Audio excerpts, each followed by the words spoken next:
अथ हरतालिका तीज व्रत कथायाम। हरतालिका तीज व्रत कथा में माँ पार्वती भगवान शिव से पूछती हैं कि हे स्वामी, मैंने पूर्व जन्म में ऐसा कौन सा व्रत अथवा तप किया था जिसके करने से आप मुझे पति स्वरूप में प्राप्त हुए हैं। तो भगवान शिव ने पार्वती जी को उनके पूर्व जन्म का स्मरण कराने के उद्देश्य से इस व्रत के महात्म की कथा कही। भगवान कहते हैं कि हे गौरी, पर्वतराज हिमालय पर स्थित गंगा के तट पर तुमने अपनी बाल्यावस्था में 12 वर्षों तक अधोमुखी होकर घनघोर तप किया था। इतनी अवधि तुमने अन्न न खाकर मात्र पेड़ों के सूखे पत्ते चबाकर व्यतीत किए और माघ की विकराल शीतलता में तुमने निरंतर जल में प्रवेश होकर तप किया।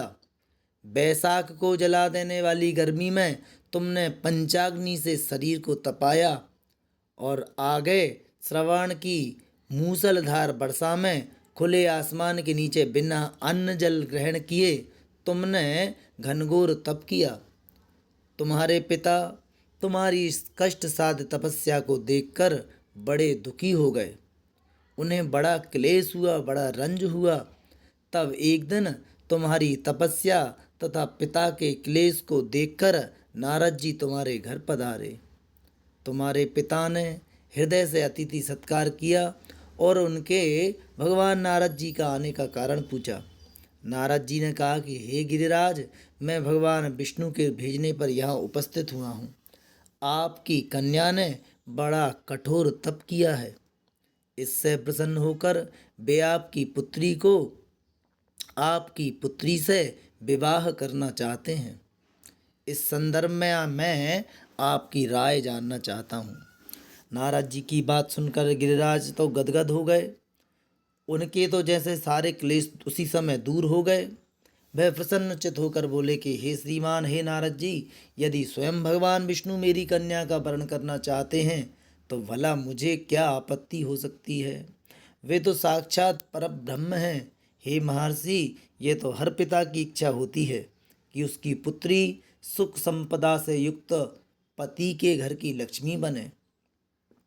पिता की सार्थकता इसी में है कि पति के घर जाकर उसकी पुत्री पिता के घर से अधिक सुखी रहे। और भगवान शिव कहते हैं कि पार्वती, हे गौरी, तुम्हारे पिता की स्वीकृति पाकर नारद जी भगवान विष्णु के पास पहुँचे और उनसे तुम्हारे विवाह के निश्चित होने का समाचार सुनाया। मगर इस विवाह संबंध की बात जब तुम्हारे कान में पड़ी तो तुम्हें भारी दुख हुआ। तुम्हारी एक सखी ने तुम्हारी इस मानसिक दशा को समझ लिया और उसने तुमसे इस विक्षिप्तता का कारण जानना चाहा। तब तुमने बताया कि मैंने सच्चे हृदय से भगवान शिव का वरण किया है। मैं उन्हें पति स्वरूप में मान चुकी हूँ, किंतु मेरे पिता ने मेरा विवाह भगवान विष्णु से निश्चित कर दिया है। मैं बड़े ही धर्म संकट में हूँ। हे सखी, अब मैं क्या करूँ? प्राण छोड़ने देने के अतिरिक्त अब कोई भी उपाय नहीं बचा है। तुम्हारी वह सखी बड़ी ही समझदार और सूझबूझ वाली थी। उसने कहा कि हे सखी, प्राण त्यागने का इसमें कोई कारण नहीं है। संकट के मौके पर धैर्य से काम लेना चाहिए।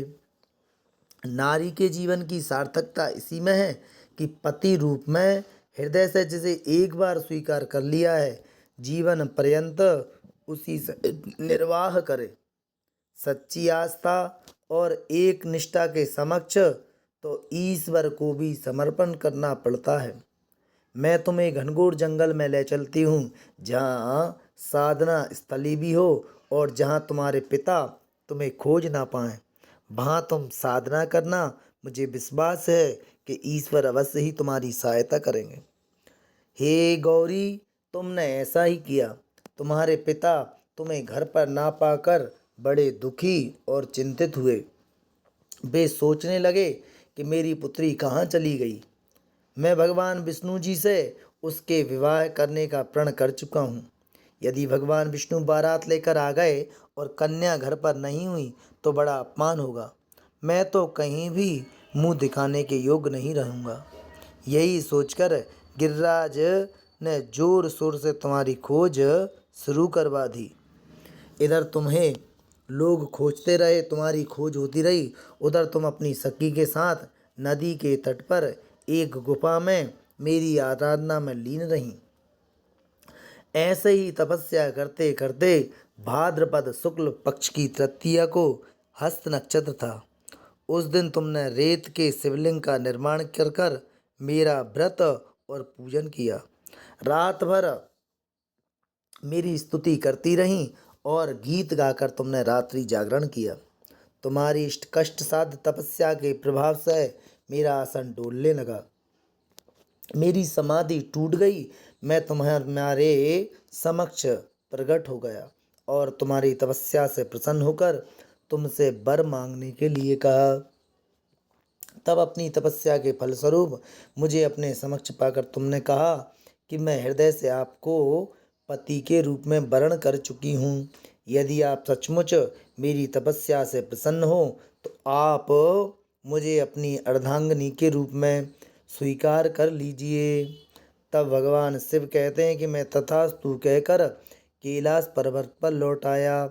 प्रातः होते ही तुमने पूजा की समस्त सामग्री को नदी में प्रवाहित कर कर अपनी सहेली सहित व्रत का पारायण किया।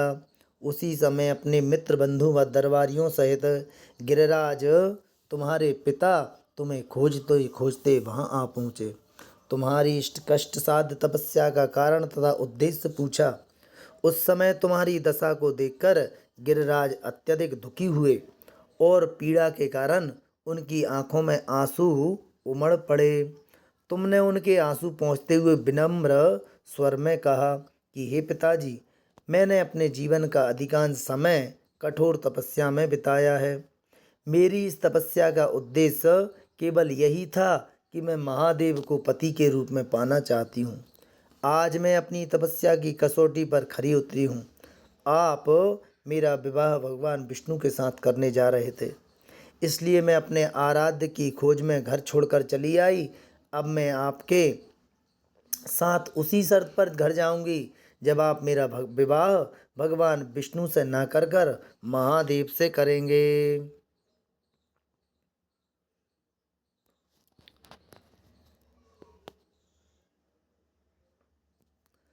तो भगवान माँ पार्वती के पिता गिरिराज मान गए और तुम्हें घर लेकर आ गए। कुछ समय के पश्चात शास्त्रोक्त विधि से उन्होंने हम दोनों का विवाह किया। भगवान कहते हैं कि हे पार्वती, भाद्रपद मास के शुक्ल पक्ष की तृतीया को तुमने मेरी आराधना करके जो व्रत किया था, उसी के फलस्वरूप मेरा तुमसे विवाह हो गया। इसका महत्व, इसका महात्मा यह है कि मैं इस व्रत को करने वाली कुंवारियों को मनवांछित फल देता हूँ। इसलिए सौभाग्य की इच्छा करने वाली प्रत्येक युवती, प्रत्येक स्त्री को यह व्रत पूरी निष्ठा और आस्था के साथ करना चाहिए।